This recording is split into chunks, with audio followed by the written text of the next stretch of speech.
Salam sejahtera. Satu artikel saya dapat daripada berita Komai yang mengatakan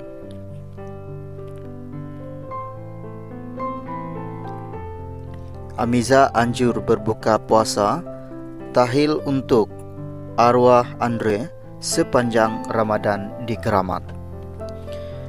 Kuala Lumpur, pelakon Amiza Aznan menganjurkan majlis tahil dan berbuka puasa sepanjang Ramadan di Masjid Keramat sebagai niat bersedekah untuk arwah anaknya Allahyarham Andre Mikail 20 yang meninggal dunia.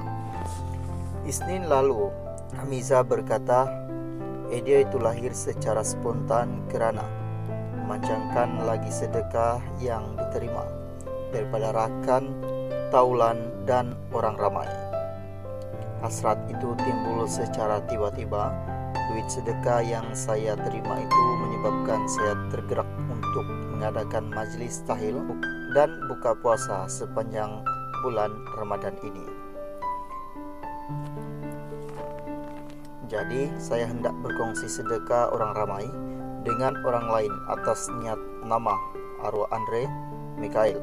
Saya juga akan berada di masjid setiap hari, katanya.